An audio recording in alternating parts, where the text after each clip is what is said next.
30 years ago,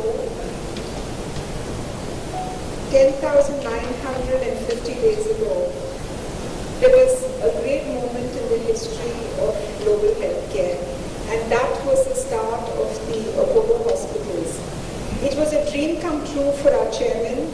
It was a dream which has today touched over 20 million lives. It was a dream which 75,000 workforce diligently adhered to day in and day out. And that's really what the Apollo story has been. I'd like to welcome all of you, esteemed members of the press, who've been our friends for over the journey of 30 years, clinicians who've taken some time off to come and join us at this press conference. I'd really like to welcome you, not on behalf of just me, but on behalf of the entire Apollo Hospitals family. I'm so glad that we have our chairman who really started this journey off for us, and our joint managing director she's been responsible for the Apollo name itself, so she's the one who even christened Apollo Hospitals as what it is.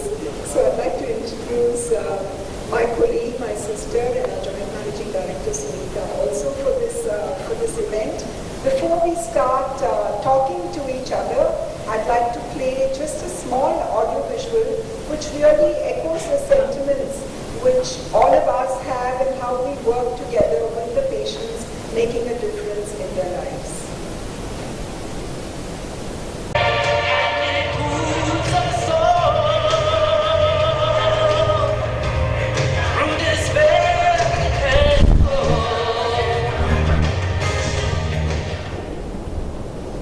Hi, I'm Dr. Priya, and this is a little miracle baby who was born yesterday. Apollo made me feel very happy to have this baby. What I really like about Apollo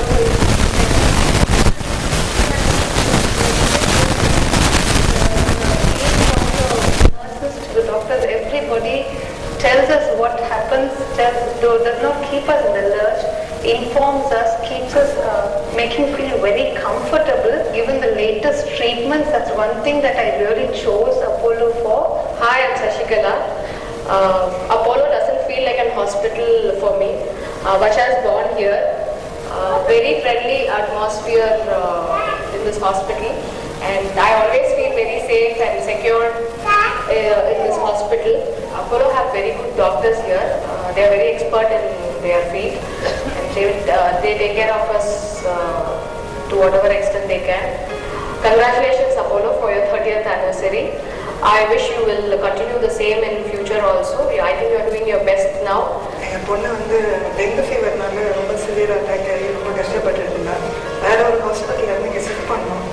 அப்போ எல்லா friends and relatives எல்லாருமே சொன்னது அப்போலோவுக்கு கூட்டிகிட்டு போயிட்டீங்கல்ல, இனிமேல் எந்த கவலையும் பட வேண்டாம், நல்லபடியாக வந்துடுவாங்கன்னு சொன்னாங்க. 5% தான் ஹோப்பில் இருந்தது அப்போ அவங்களோட ஸ்டேஜ். இங்கே வந்ததுக்கப்புறம் அவங்க சொன்னதெல்லாம் எவ்வளோ உண்மைன்றது எங்களுக்கு ட்ரூவாக பார்த்துட்டு டீம் ஆஃப் டாக்டர்ஸ் ரொம்ப நல்லபடியாக கவனிச்சுக்கிட்டாங்க. எந்த அளவுக்கு நாங்கள் பயந்தோமோ அதை விட அவங்களோட எஃபர்ட்டு, சின்சியர் எஃபர்ட்டு, எங்களால் ப்ரேயர்ஸ் தான் பண்ண முடிஞ்சது. பட் இங்கே இருந்த டாக்டர்ஸ் பண்ணுறது எங்களுக்கு கடவுளாக என் குழந்தைய திரும்பவே கொடுத்துட்டாங்க. எனக்கு தேங்க்ஸ்ன்ற வார்த்தை ரொம்ப சின்ன வார்த்தை, பட் அதை ஃபீல் பண்ணி சொல்லணும்னா அதுக்கு வார்த்தையே கிடையாது. My name is Sylvia Bua. I came from Nigeria exactly 2 months ago. I came here for treatment. I have sickle cell anemia, and I've been unable to walk for 3 years now. So I'm very, very impressed with the doctors and the nurses. So now I'm feeling better.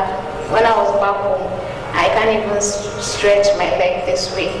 But now I can do that, and I can even manage to walk a little with help. So I'm very, very impressed, and may God bless Apollo Hospital. And as they're about to celebrate their 30th anniversary. Hi, I am Salim. I coming from Oman, and I doing surgery here. Just I want to tell Apollo is in my family. He's not hospital, because if patient is coming here, he's comfortable. 100% is comfortable. The Apollo is fine for you, for the patient. Housekeeping good and nurses is good. I am here in the hospital manager here. I'm not feeling for my family. நான் இங்கே அப்போலோவில் general சர்ஜரிக்காக ஒரு admit ஆகியிருக்கேன். எனக்கு surgery நல்லபடியாக முடிஞ்சது. அப்போலோவில் இருக்கிற doctors எல்லாமே ஒரு நல்ல டாக்டர்ஸ், நல்ல எக்ஸலண்ட் டாக்டர்ஸ், நல்ல கோஆப்ரேட்டிவ், நல்ல கோச்சஸ் டாக்டர்ஸ். இங்கே அப்போலோ வந்து எனக்கு நல்ல நர்சிங் கேர் கொடுத்தது, நல்ல ஹவுஸ் கீப்பிங் அனுபவத்தை கொடுத்தது, நல்ல ஃபுட்டு அரேஞ்ச் பண்ணி கொடுத்தாங்க. நான் இங்கே ரொம்ப சந்தோஷமாக இருக்கேன். இப்போ அப்போலோ வந்து 30வது வருஷத்தை கொண்டாட போகிறதா கேள்விப்பட்டேன். இன்னும் மேலும் நல்ல மருத்துவ வசதியை எல்லா உலகத்தில் அத்தனை மக்களும் அளிக்குமாறு என்னுடைய வார்த்தைகளை தெரிவிக்கிறேன். She is my wife, young Shanta, a housewife. First son, always I will able to go to Apollo whenever I was sick or for any concert. Yes, I shall speak about Apollo into many people. They all come here and we are very happy. This hospital is celebrating 30th year that has saved so many people from near death. And we come here as sick people who are strong people. Because there are very fine doctors, very good administration. Nurses are very much dedicated, very much satisfied with all people. Congratulations, Apollo, for your wonderful 30 years. Wishing many more success to Apollo. Thank you, Apollo. Thank you, Apollo Hospital. I like Apollo Hospital. Congratulations. Thank you, Apollo. எல்லா டாக்டர்ஸ்க்கும் நன்றி. Thanks to Apollo. Thank you, Apollo. Thank you, Apollo.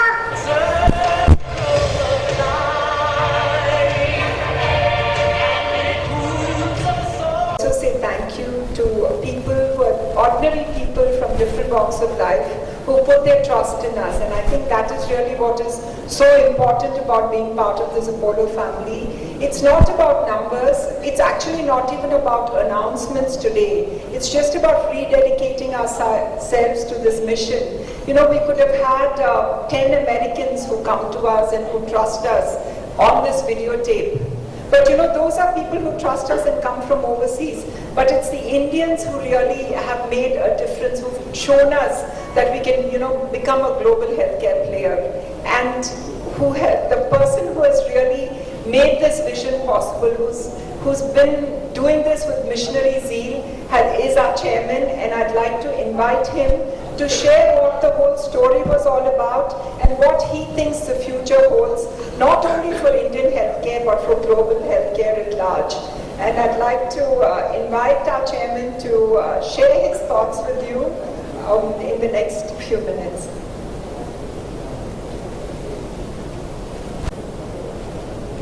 I think it's very wonderful to recollect the scene that happened a day before, then like today, 17th September 1983, when the press met at the third floor of Apollo Hospital, and that floor was still not finished.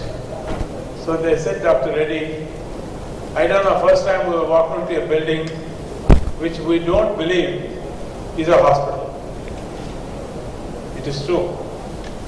It is not a hospital. It was not then a hospital. Even today it's not a hospital. It was a building which is built to fulfill the hope of people. The hope of people in this case was, in 1989, I lost a young man, a 38-year-old, who was to have had his surgery at Houston for his bypass, for his heart surgery in Houston, and I lost him in December because he couldn't raise. You know why he lost his wife? Because he couldn't raise $50,000 to go to Houston. Seeing his young wife, 31-year-old wife, and 4-year-old daughter, 2-year-old son, I thought to myself, how many more of our people are going to lose their beloved ones? How much of our country is going to suffer because we are going to lose the people who are productive in their ages? That was the origin of Apollo. That to bring that healing available for our people. It was not easy because the regulations then did not permit a hospital to be registered in the company. Regulations never allowed Apollo hospitals to take a loan from the banks, and the equipment that was used to diagnose and treat people was treated as a luxury item and at about 370% duty. All of these, when I formulated to myself saying that we need to do this, first we need to get a name. Rita explained beautifully how Sunita came forward and said, oh, Daddy, you are looking for a name which will depict medicine, science, and hope. That's Apollo, the goddess. So I think we put that name. Then again begin the story saying, how do we get all of these cleared by the various agencies? And so my describing each one of these, I only say in one word. If Apollo Chennai has got 1 million bricks, I had 1 million problems.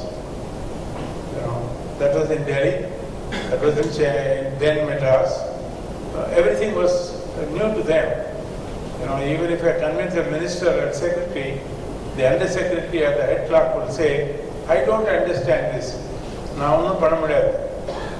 So that was the story, but I'm happy that I think the focus and the determination that me and the small team that were with me, band of team who were with me, we went ahead, and the culmination of the inauguration on September 18, 1983 by the then president was very significant. I repeat the words of the president, Jnani Zair Singh. He said, "Bahut bahut acha hai. I am very, very, very pleased." Oh, Houston mein hai, you know, he had a surgery in Houston. Everywhere he started comparing the Houston mein hai or Houston mein hai. So score I think was, we scored 60 and Houston scored 40 out of the several comments that he made. I think that was a very good start, very auspicious start to say, here is a person who has experienced a hospital of par excellence, you know, overseas, saying, this is yes, it has got everything that can make a good hospital. Then I think came the big task of putting people together. You know I have star surgeons even here, but it is not that, Apollo is not made by one person. It is what's called the team approach. That is where I think we built processes and the team, and from day one, our focus was very clear. We will not compromise. We will have to give them the very best possible outcome, and our simple thing was, we must live up to the trust of people who walked into the hospital. Where did that trust come? You are responsible, the media was responsible. Because I could not have talked to the whole country. I could not have talked to the whole world. But thanks to you, you started describing me in many ways. Sometimes in a good way, sometimes in a humorous way, that the 5-star hospital. And I think you all remember, when you said 5-star, please don't disqualify me. I'm a 7-star hospital. Because these are my 7-star qualities of excellence that this hospital exhibits. Soon enough, practically everybody across the country came in here. So much so I recollect an incident when Sri Rajiv Gandhi wanted to visit this hospital. The DGP Madras said, no, this is high security risk here. And he couldn't come. So I asked the DGP. DGP said, sir, inge paathalu, your Sardarjis are here. Today we had only one Sardarji. That was my security. And he also has left. But I think this is really clearly shows that people across the country trusted Apollo. And I think we went on to say, how do we continuously improve this trust? The story all began with coronary artery disease, with CABG. And in that room when we decided saying, what should we charge? If it's going to cost $50,000 in US to do the same level of surgery or to do better than that, what should we charge? We charged then $3,000. After 30 years, what do you think is the cost of CABG surgery at Apollo?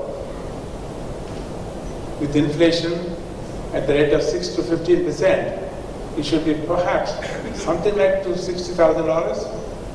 But Apollo today charges for an ordinary patient $2,000 for a coronary bypass surgery. That's, you know why? That's because we continually started improving our services and continuously did innovations. Please remember, why I am mentioning this continuous improvement innovation is, this is our promise on 30th year, that we will innovate, we will continuously improve what we have been doing. The innovation that we did then was, the team of Girinath started doing beating heart surgeries. And the infectious diseases team said, We are wasting antibiotics, and that antibiotics is further increasing the morbidity of patients. We give them one shot of antibiotic half an hour before. So like that we did several. We decreased the morbidity, we increased this well-being, and certainly the cost came down significantly. And this is how we could continuously improve in every single discipline of medicine and surgery, the continuous improvement. And today, our promise at the end of 30 years, having achieved anything that any hospital anywhere in the world does. You can say there are 4 hospitals which are continuously racing to be number 1 in the world. Mass General, Cleveland Clinic, Mayo Clinic, and Johns Hopkins. They are among the top 4 in the US. And for the US is the world. So if they are first in the US, they are supposed to be first in the world. Now let me tell you, in several of these, we match or outmatch the outcomes that these hospitals have. Now talking about coronary artery disease, Cleveland Clinic is supposed to be the center for coronary artery disease. I assure you, the outcomes that Apollo gives is as good or even better in many ways. But what they don't give, what we give, is the compassion and care. What our MD continuously saying, the TLC. So I think in every aspect, we have benchmarked ourselves against the best centers in the world. In oncology surgeries, we match with MD Anderson and Sloan Kettering in medical and surgical oncology. And today we do everything that they do. And very soon you are going to see that we are going to set up a separate department of minimal oncology robotic surgery unit. You know why? Oncology surgery means for patients, we think it's dreadful. So this is where we are bringing the best possible technology and then making it minimally invasive. With robotic surgery, it's going to further continuously improve the level of comfort. The outcomes are going to be outstanding, and we are creating a separate department of minimal robotic oncology surgery for the benefit of patients. Like this I can go on. The number of things we did in the last 30 years, benchmarked ourselves in every single discipline, and then, this is what it was. The team was ready to bring in a solution and then implement it and then say, here we are. We can do everything that, and I think you all know, 2013 has been a memorable year for us because we became world number 1 in solid organ transplant, in kidney, heart, and liver transplant. But I think I owe it some, to a large extent, to some of you who are sitting here or all of you who are sitting here. We could have not reached these numbers if we did not propagate the cadaver transplant.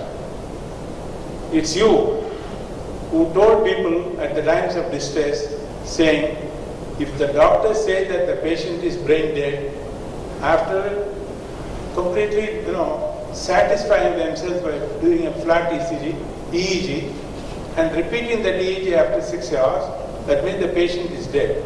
Because for him, we are maintaining him artificially by giving medicines for his heart, and the lungs are pumping because of the ventilator. So for him, this patient is still alive. But for medically, it's a flat EEG, that means he's brain dead. At that time, if they give consent, we can use their kidneys, their liver, their heart, their eyes, and also pancreas, and I think there are so many more organs that we can continuously use. And for that, I think Tamil Nadu requires a big thank you from, not just from Apollo Hospitals. I think this is from the number of patients. And I'm very happy some other states now are trying to bring this definition of brain dead and the doctor's certification. So we hope the media there also will follow your example so that the people across the country could make a significant difference. I don't have to tell the long list of people who are waiting with chronic end-stage failures, from the kidney, from the heart, from the liver, and so on and so forth. There are so many diseases from which they are waiting, and their only hope is the medicines have failed, surgery is no cure for them, The only cure for them is to have an organ replacement. For them, it is very important that we promote cadaver transplant program. Like many things that have been pioneered in the country by Apollo, let me tell you, even the cadaver transplant program was pioneered personally by our team in Chennai when we brought this legislation from Minneapolis Heart Institute and convinced the government of India. And do you know at what time it was passed? When the parliament was called to impeach session, I went to the parliament. V.C. Shukla was the parliamentary affairs minister, I'm sorry, the late V.C. Shukla. He said, Dr. Reddy, we called for the session, the impeach session. Unfortunately, we don't have a majority. I said, if you don't have a majority, why don't you pass this legislation? Since you've already called the parliament, come, let's go to the Prime Minister. Prime Minister was P.V. Narasimha Rao. He told me, yes, I promised Dr. Reddy, let's go ahead and implement the Organ Transplant Act. That's how the Organ Transplant Act of India, Government of India, was passed. But unfortunately, there were not many teeth that was left in it to use it to convince patients to get this. I think Tamil Nadu government requires the support. Sheila Priya, I think, made a very significant difference. Now the doctors can certify the moment EEG is flat. So I think Tamil Nadu and Apollo hospitals deserves that pioneering, that one of those many efforts that we have done. I think what really important is, I can go on of the many things that Apollo has done, and you all know it, day after day. Several times we have cooperated whenever you have done newer technology or brought in new things to make a difference in people's lives. But what's most important is, you're going to ask me, Dr. Reddy, what are you going to do this year? The most important thing that we want to do is to make people aware that it's their business to look after their health. I've asked this before. None of you answered this question before. Do you know the cost of your body? Everybody told me priceless, priceless, priceless. But for everything there is a price. Even this has got a price. I can't say this is good, this is useless. This body has a price. Previously it was costed as $6 trillion by a study done in Nashville. Recently in New Haven, they said it cost $1,000 billion because what they have done is they have taken each part of our body and priced individually. There are several trillions of neurons in the brain. Even if they put saying it costs say 1.25 pence and it costs an X amount. So like that they went on. So our body costs so many trillions of dollars and it doesn't make a difference between you and your neighbor. Probably the difference is probably a few $1,000s. Maybe a few dollars or maybe a few $1,000s. Even if it's $1 trillion, still you are a very expensive person. So don't you think it's our duty to take responsibility for our health? This is what Apollo is going to do. We all take together saying, we'll work to heal India and we'll work to give lessons to heal the world. Thank you. It was not easy. Every day literally has witnessed many revolutions take place which have impacted the healthcare landscape of the world. Introducing clinical excellence and clinical outcomes into the healthcare lexicon was not easy when we started, but today India can boast of fantastic clinical outcomes within the whole healthcare landscape. Quality accreditation with JCI and NABH. Again, Apollo took on the challenge and did it for the first time. Centers of excellence.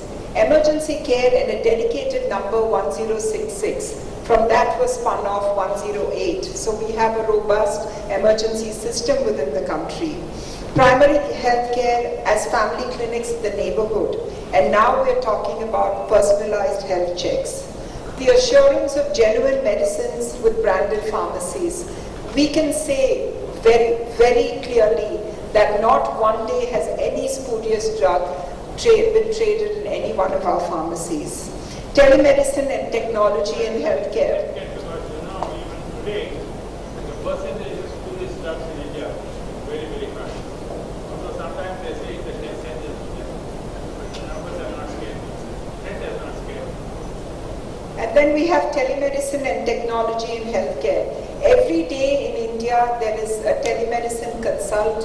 There are 500 telemedicine consults happening within the Indian landscape. Encouraging medical value travelers, you saw that, and it's happening every day. There are travelers coming, but there's so much more to be done in that space. Health education, clinical research. Sorry. The medical Travel. It was very close to our hearts. This is not today. I coined this word that India will become the healthcare destination for the world 10 years ago. The moment we evaluated that outcomes of medical and surgical outcomes in India, not just in Apollo, in majority of the hospitals are amongst the best. Then India also had the other systems of medicine for which people deservedly were coming into India. And the story was just picking up. But unfortunately, 4 years ago or 5 years ago, the government of India wisely, without talking to the actual payers, suddenly brought a draconic law that medical tourists have to pay 3 times visa fees. It will take 3 days to get a visa, and then when they arrive here, they'll have to go and report to the FCR or the police. And that police guy happily sits with a cigarette in his mouth and says, "Idhuk bandenge." You know, the other day, a senior official from one of these countries came to me. He said, "Dr. Reddy, 90% of my people from our country who don't want to come here because first, you know, to get that visa. Second, the moment they are told that they have to go and report to the police, and what they hear from their colleagues, that brings them hatred." So I think it's a I used to tell the government of India, the way the people from overseas are coming and then going back so happy, not only the treatment and the care that they get, I said we will get a seat in the permanent seat in the Security Council. Today, we lost, I think, even in General Assembly.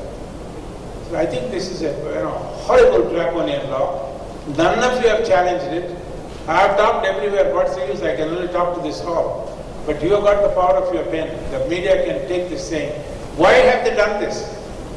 If it is only for security purposes, I have challenged them saying, if a patient comes to any of our hospitals, we can give 24 hours connectivity if you want. If it is for security, is the really reason. But nobody has answered. I met a Minister for External Affairs, Minister for Home. They are tossing it between the two.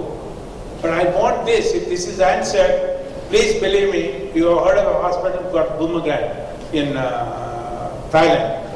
That hospital, when rupee had depreciated in the 90s, that's the time it boomed. It had only 11 patients before. Today, it receives the world's largest number of medical tourists.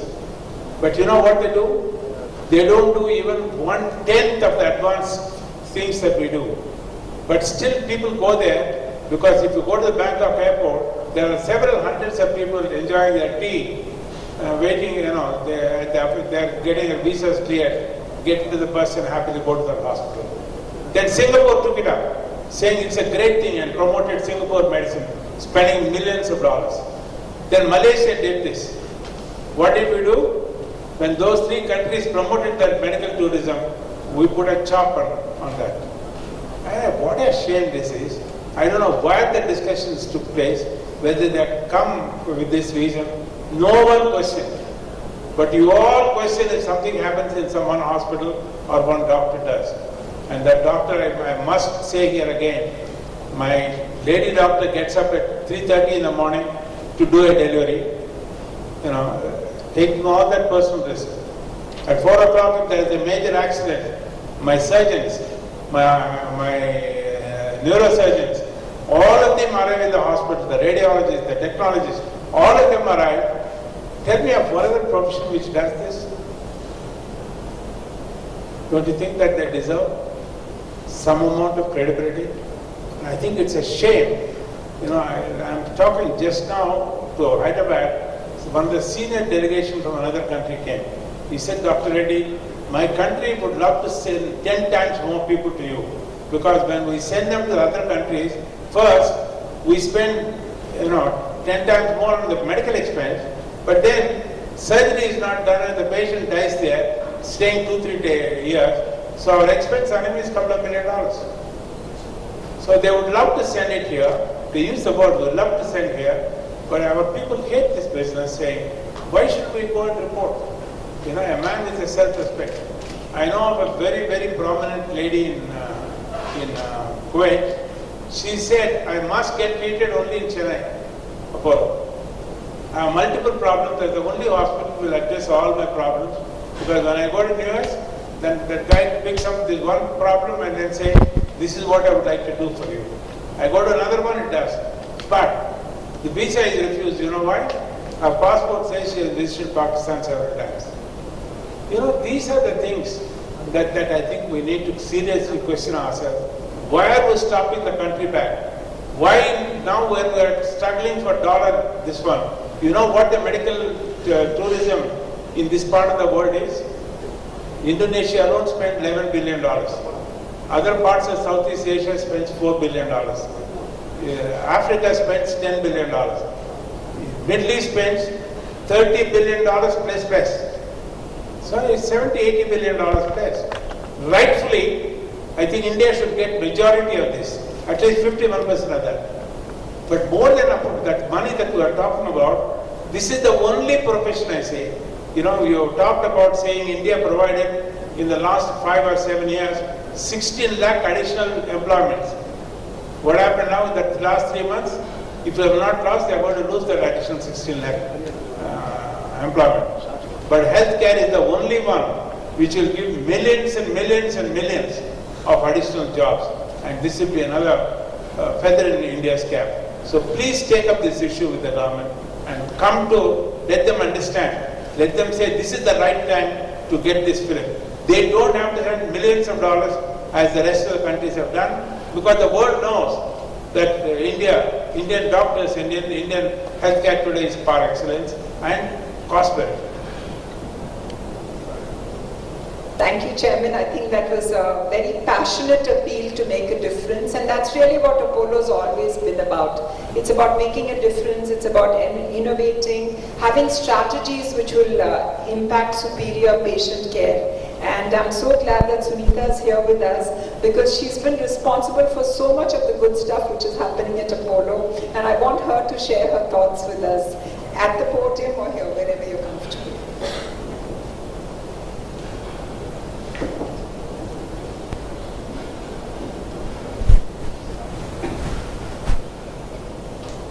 Namaste, ladies and gentlemen, members of the press, the Apollo family.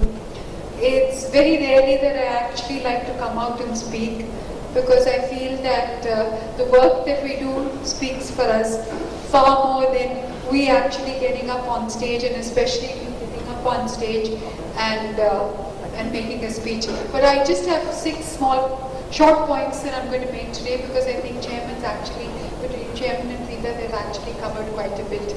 But before I start, Kritika, can I have you put that material slide with all the different languages in it, please?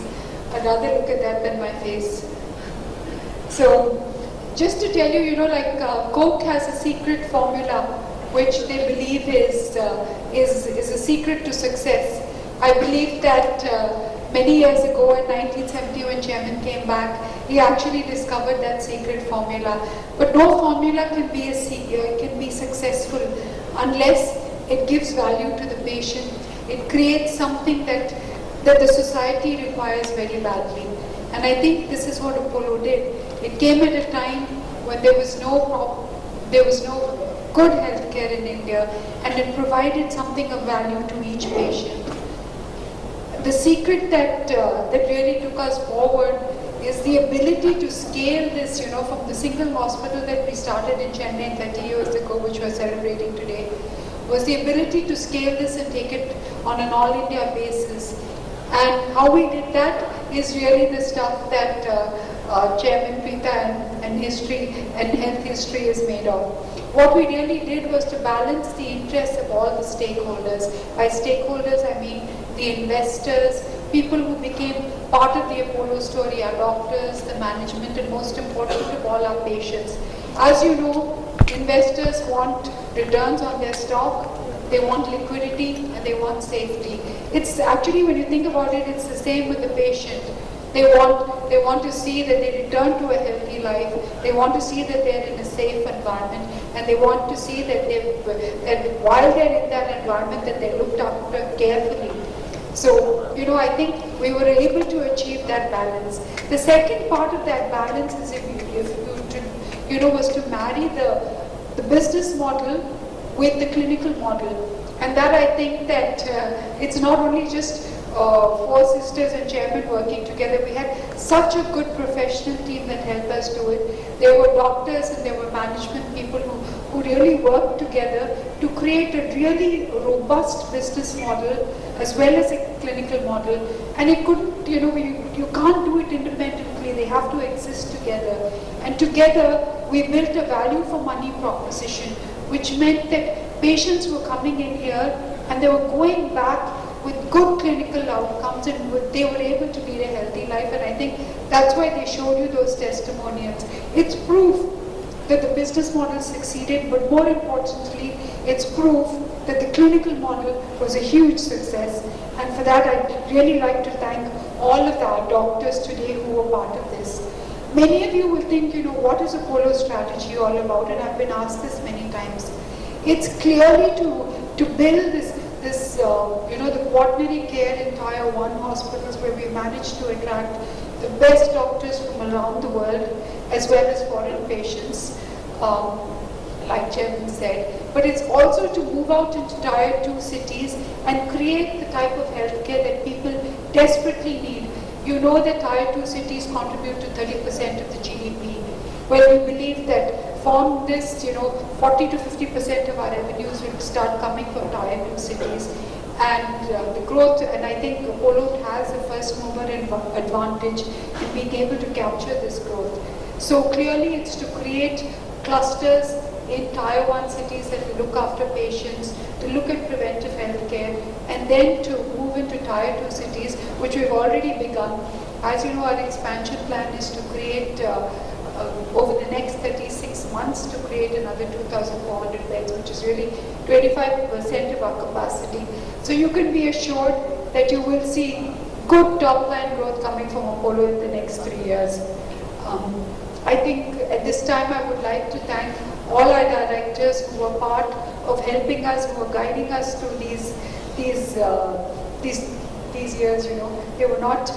Nothing was very difficult for us, I have to admit, because we really loved doing what we do as human beings, as professionals.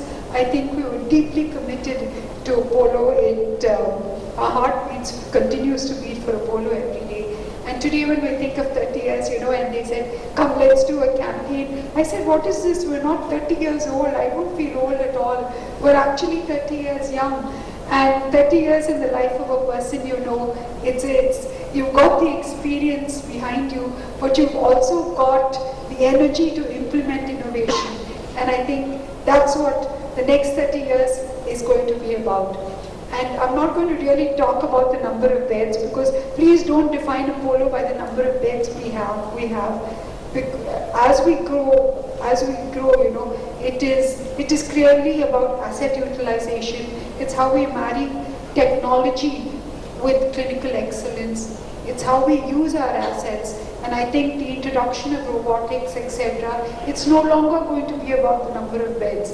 It's going to be about the clinical excellence and the revenues that we can drive with the capacity that we have created. So don't ever let that fool you. So if someone says they have 30,000 beds, well, good for them. Even with 10,000 beds, we will get to revenues of 20,000 bed person can have. I think finally I'd like to say that what helped to sustain us was clearly the focus on quality. And that is no compromise. It is an area that we will never compromise, whether it's quality in the work that we do in the hospital or in maintaining a healthy balance sheet. It's something that I'm truly proud of, that all of us are consistent in our thinking, that this is fundamental to the way that we grow, that we maintain quality. I don't think, when we were thinking about this, I wrote a small note and I said, I don't think people around us know the 1,000 things these doctors and nurses have to think about before you go into an operating theatre. But they do that, and they do that meticulously. I don't think you know of the thousands of gestures that they have to do post-operation to see that you are safe and away from infection. But this is the hallmark of Apollo, that we do this, and we do this meticulously, and we do it because it is in our DNA. It is clearly, I think in these past 30 years, we have built a strong balance sheet.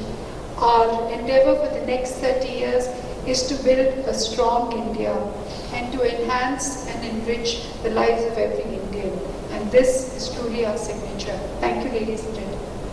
To share his, and he's done the largest number of CME programs, and one is going on downstairs, and we pulled him up to join us. So I'd like him to share his thoughts with us today.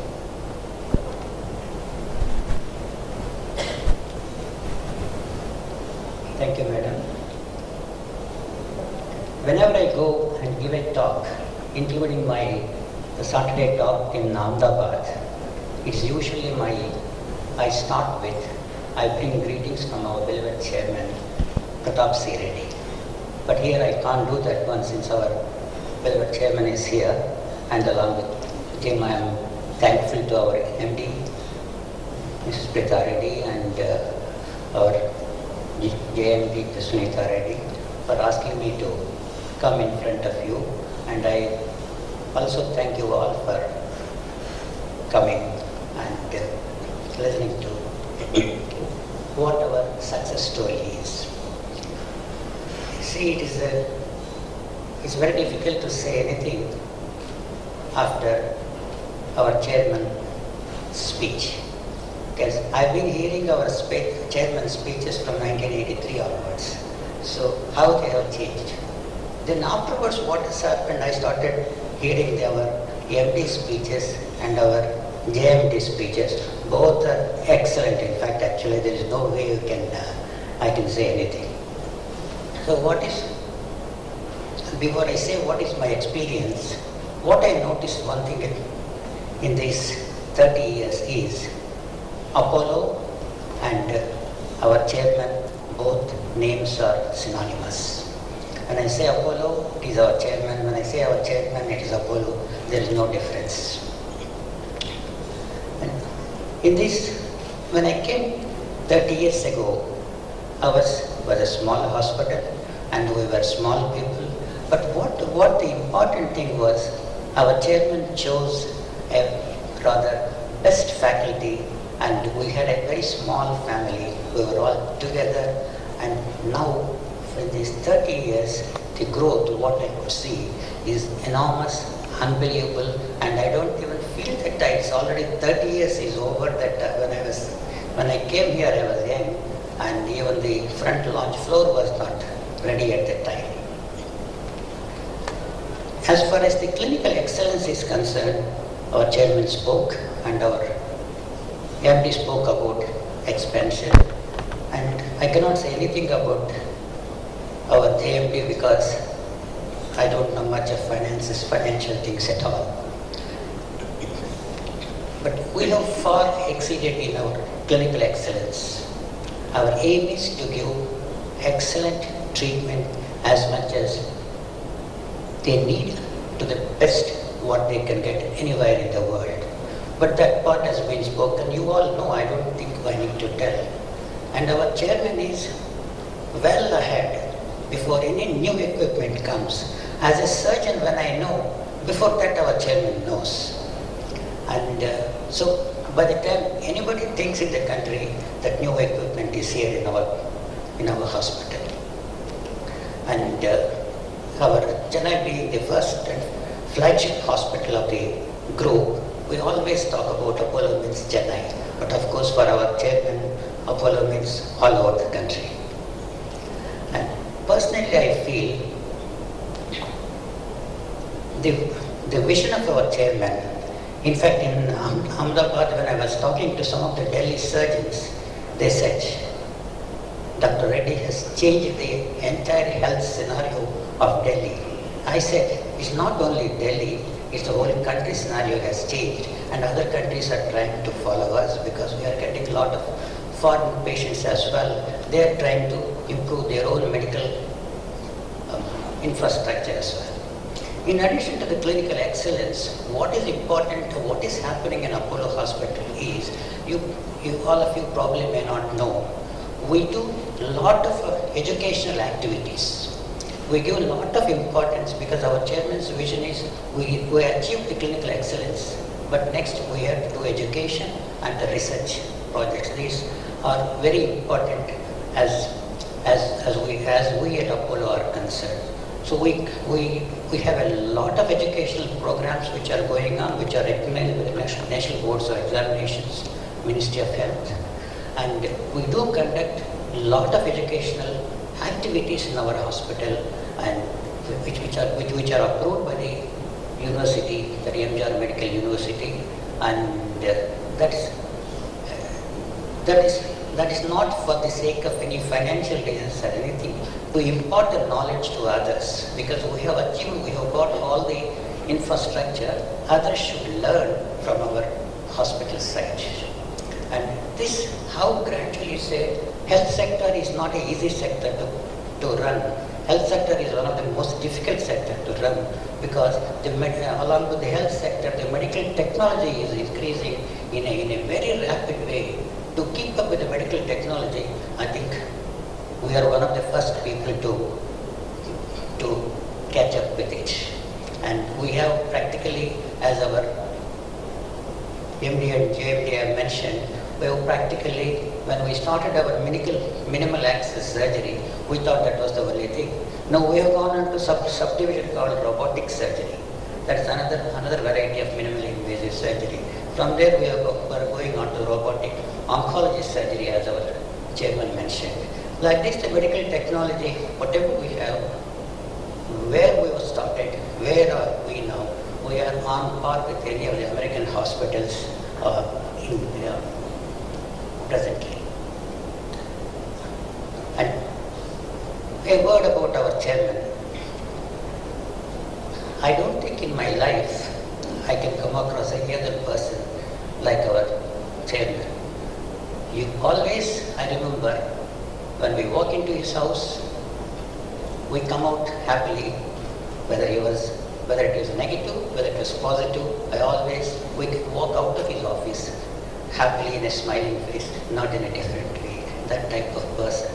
And the clinical knowledge, what I learned it from him, it is unbelievable actually. As a physician, I learned a lot of surgical things from him actually. And I'm sure these, as I said actually, when I say Apollo and our chairman, they go synonymous. That's why I'm talking about our chairman rather than Apollo, because you all heard more about Apollo from our chairman and MD and JMD. Again, 30 years ago, those who joined, 3 years ago, those who joined yesterday, they're all one great team performing par excellence. We can probably exciting chairman, but the way I look at it and in the true Apollo spirit, to us the journey has just begun.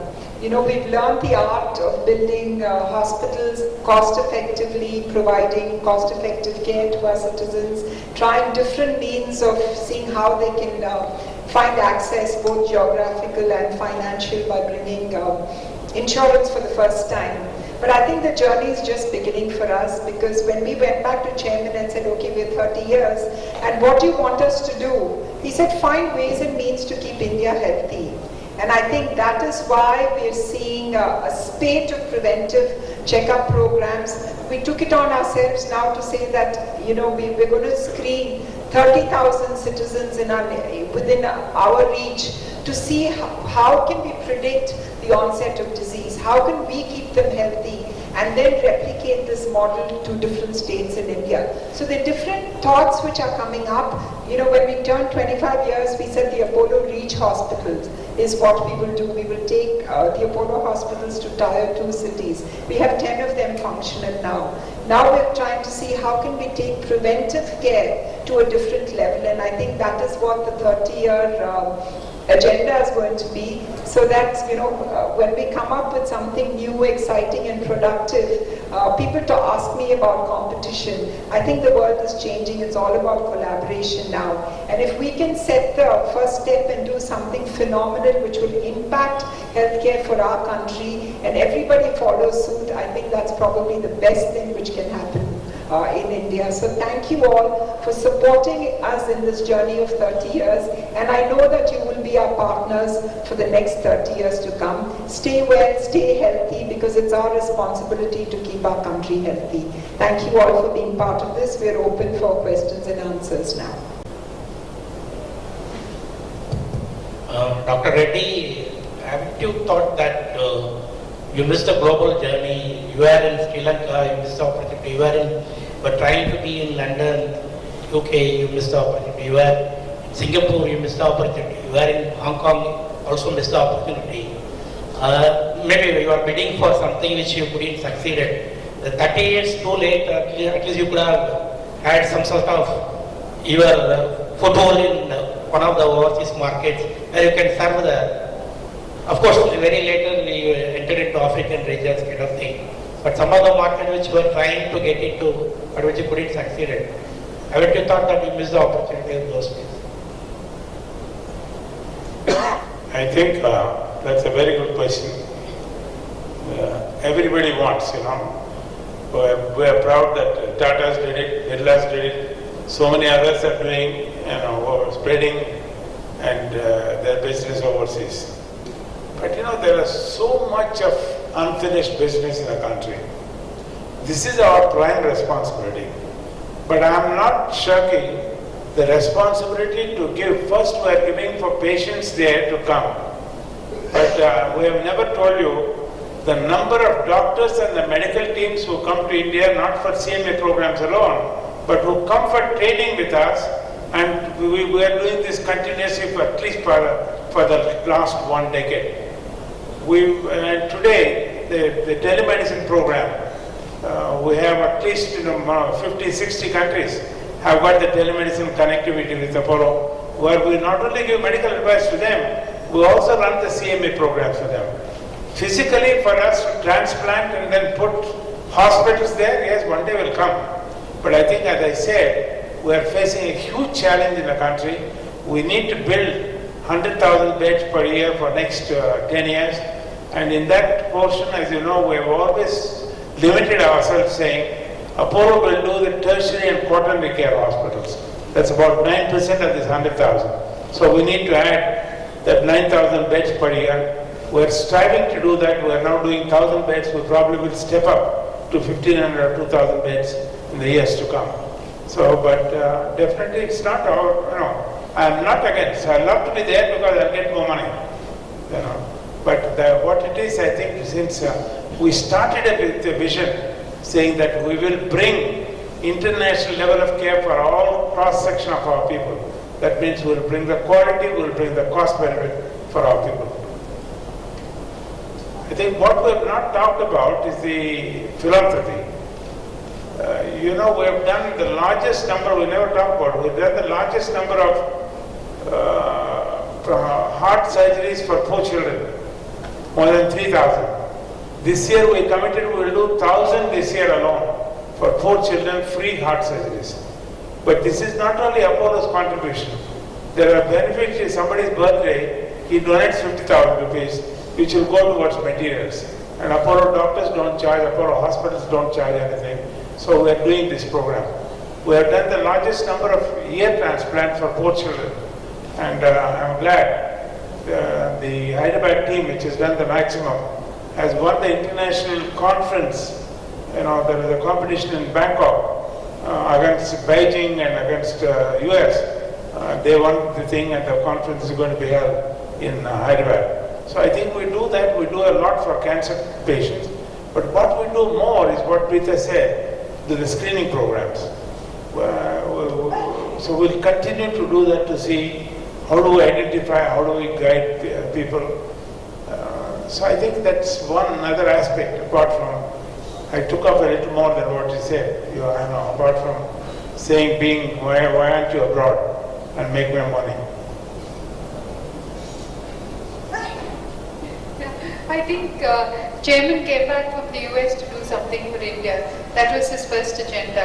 Now that that agenda is fulfilled in a way that we have ventured abroad.